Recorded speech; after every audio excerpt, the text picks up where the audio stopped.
Bruchim haboim. Welcome everyone. We're about to begin Be'ezras Hashem together on Daf Lamed Aleph Amud Aleph.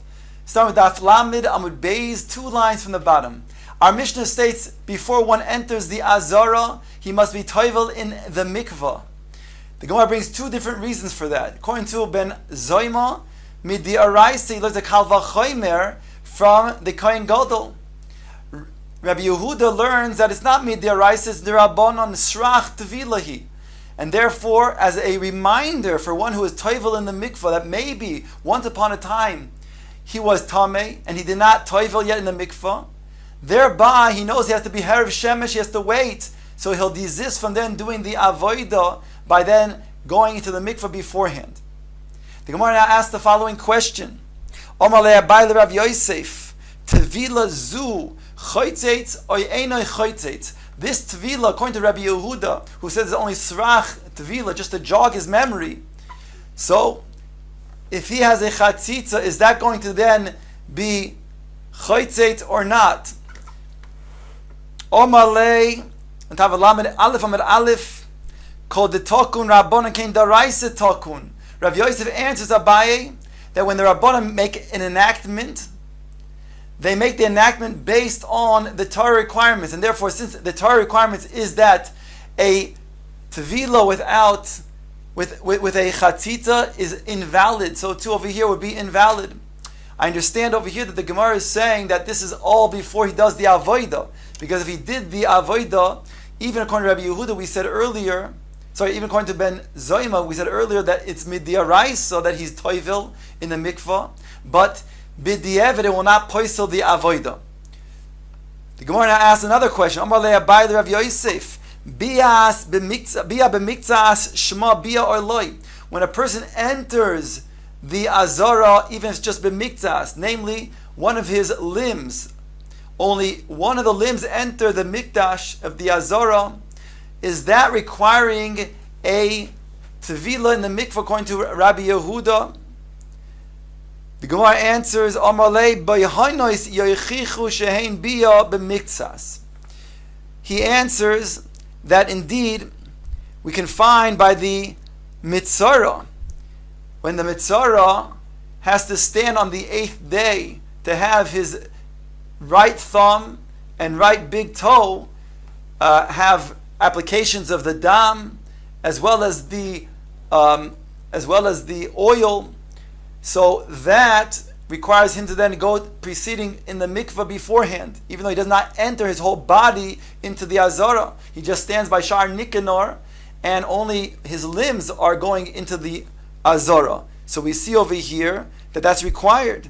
V'tanya, the Brisa says, mitzara toiv avoim b'shar Nikanor, that the mitzara before standing in the Shar Nikanor must be toivel. So we have yes, indeed, the answer is positively he must be toivel, even though only miktzas, bia, only part of his avarim, some of his avarim will enter, not the whole goof. The Gemara now asks the following question: Iboy lahu, mau sheyasis sakin aruka vayishchoit. If he makes a long knife, he stands outside the azara and he shechs the animal which is inside the azar, which is required. Is that going to be valid? Now we can't say that you're talking about where his hand is going inside, because we just answered positively that would require going into the mikvah. Here we're talking about where he does not put any limb, including his hands. The knife is long enough where he's able to somehow shech the animal from keeping his hands outside and shechting the animal while it's still inside the azara. Does that require going to the mikvah or not? Gemara says, Tiboilon ben Zoyma Tiboila Rabban the Polig ale the Rabbi Yehuda. This will be a question on Ben Zoyma, who's machmir to be toivel in the mikvah. We said midiaraisi as a kalva choimer, that he must be toivel before entering the azara. And this will also be a question for the Rabbanan who argue Rabbi Yehuda. The way is explained by Rav Yosef to Abaye earlier was that even the Rabbanan will say you don't need, according to this, would not need at all to be toivel in the mikvah, regular person. Only the mitzara does, because the mitzara is normally involved with being metame, since he is himself tameh. So he's not going to be careful. So the mitzvah would have to then be toivel in the mikvah on the 8th day. But a regular person would not have to be toivel before entering the azara, according to this opinion of the Rabbanan, who argue on Rabbi Yehuda. So here go. The Gemara says, Tiboy leben zoyma. It's a question of ben zoyma. Again, the question is, can you make a long knife stand outside the azara, but shecht the animal inside of the azara? There, he's not even entering a limb. Does he still have to be toivel or not? Gemara explains the question. Ad kan lo mechayev ben zoyma ela legavoy, aval levroi loy.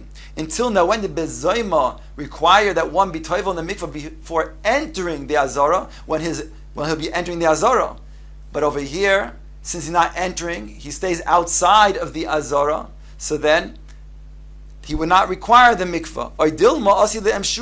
Or perhaps this will draw him into the azara, and therefore even ben zoyma requires over here to be toivel in the mikvah beforehand.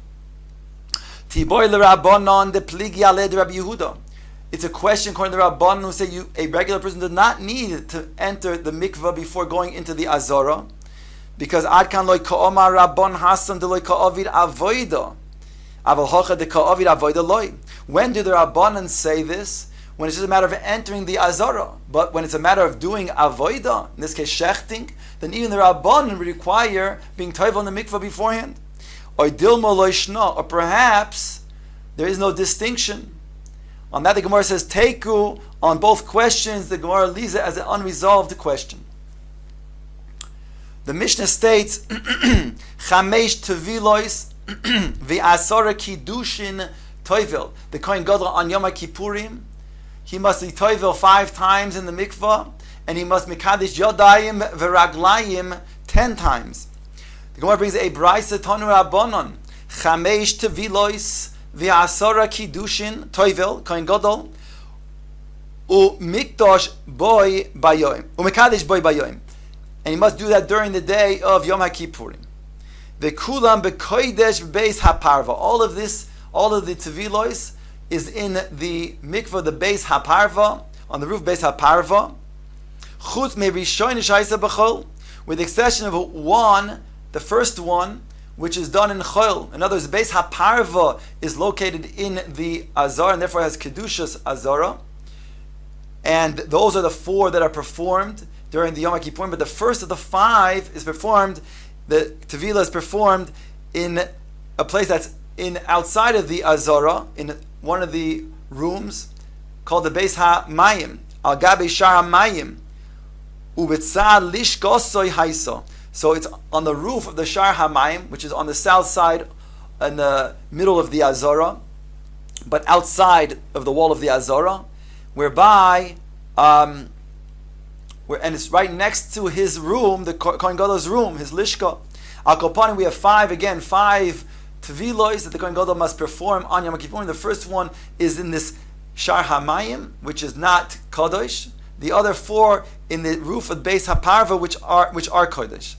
Omra Abaye says the following from here. We learn now Shmamino Ein Eitom Gavoya Mikarka Azora Esrim V'Sholosh Amos. Abaye says we can learn that the Ein Eitam, which is the spring that brought its water into these mikvois, into the Shar HaMayim, as well as the Shar, as well as the mikvah of the Beis HaParva, that was the height of 23 amos, says Abaye. This Nani proves it because it says in the Mishnah, Kol hapsochim shehayu sham, all of the gateways that were there in the Azara, goivin esrim amo, v'roichvon eser amos. They had the height of 20 amos and the width of 10 amos. Chutz mishel ulam, with the exception of the ulam, which was double. The ulam was a height of 40 amos and a width of 20 amos. But I'll call upon him, all the other psochim were 20 amos high, including the base, including the Shar HaMayim. V'tanya, and it states in regards to being toivel in the mikvah, v'rochatz b'saro b'mayim. The pasuk really states v'rochatz b'mayim as kol b'saroi, And from here we learn b'mayim. What is it? B'mayim, in the water that is gathered as a mikvah naturally. B'mei ha-mikvah. Kol besaro, and that also what does it mean? All of one's flesh. Mayim shekol gufoy oilaben. It has to be in water that the entire body can be immersed in. V'kamahen, and how much is that? Asked the Gemara. Asked the Brisa. Ama al ama berum gimel amois. V'shiyaru chachamim mei mikvah arboim sol. It's 1 amma by 1 amma with the height of 3 amos, which the chachamim said that comes out to be 40 sa. So we see al kopanim over here that since the height of the mikvah, that means since the height of the gateway of the Shar Mayim is 20 amos, and you need the height of the mikvah to be 3 amos, so therefore the ein etam, which is the water source, must be higher than that, above 23 amos.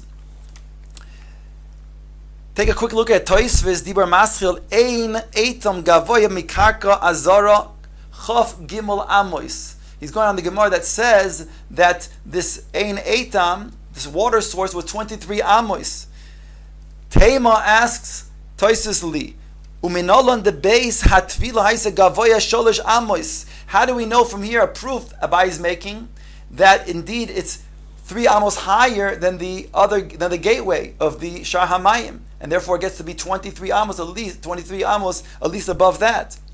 How does he know that this mikvah is 3 amos high above the roof of the Pesach of the Shar Hamayim? Dil maloi haisa gavoya elo amma v'orka shalosh amos. Maybe the height is really only 1 amma, and the width or the length, he says, is 3 amos. And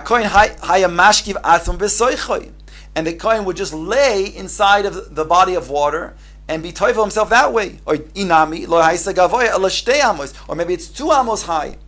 Or the kohen gadol will then sit and be toivel that way. In other words, where's the proof from here that the height of the mikvah is 3 amos? It has to be that there's a volume that comes out to be 40 sa. And therefore we said 1 amma by 1 amma, which is 3 amos high. But says Toisvis, perhaps it's not that. Perhaps it's maybe only 1 amma high, and that's then still the same volume because you have 2 amos long. Or alternatively, he said, 3 amos long rather, or alternatively he says maybe it's 2 amos high and 2 amos long. So therefore you'll get to the same 40 sa, because you just need that volume. Where do we see from over here that's 3 amos high? Why is it mukhrach? Answers Toisv Yeshlema mistama kol ma shehoy yichoyin lahokel alav mishum chushet the kohen gadol hayoisim. They want to do everything in the possible way to make it easier for the kohen gadol because of his overexerting himself on Yom Kippurim. So therefore they'll try to make it less burdensome on him and make it easier to be toivel in the mikvah. And therefore, v'derech amida haya toivel ki ze nokel lo yosel asos. The easiest way for him to be toivel is while he's standing up instead of lying down or even sitting down. So therefore, it's mistaber, like Abai is saying, that the height of the mikvah is 3 amos, getting a total of 23 amos. We're on top of Lamed Aleph on the base of the Gemara asks now, v'ha'ika amma tikra v'amma ma'aziva. But if you're going to say that this is a mikvah of 3 amos high, well, it's on the top of the Shar Hamayim, and therefore it requires an amma for the tikra of the ceiling. That is in order to then support the mikvah above it, the ceiling of the Shar Hamayim. And plus you need an amma ma'aziva. You also need an amma to then make it for the ground of the mikvah so that the water doesn't seep down inside the Shar Hamayim. So therefore it would come out, according to this, 2 additional amos.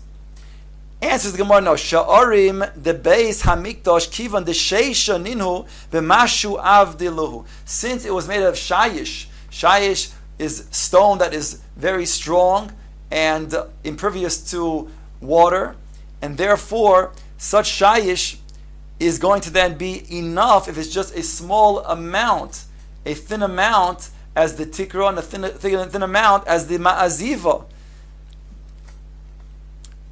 Ask him, but still, even as a small amount, mashu. but according to this, it's still more than 23 amos, and therefore Abaye's calculation is not accurate. You might have granite, you might have shayish, but it's still, granted it won't be 2 amos, but it'll still be a little bit more than the 23 amos that he mentioned. Answers the Gemara, Kivin de lo havai amso lo chashivlo. Since it wasn't combining to be a full amma, so then he didn't include that in his calculation. He meant 23, a little bit more than 23 amos, and that is the calculation of the ein etam. The Mishnah had said at the end, Parsu sadin shel boots, that they would spread out a sheet of linen so that the Kohen Gadol would have privacy when he is toivel in the mikvah.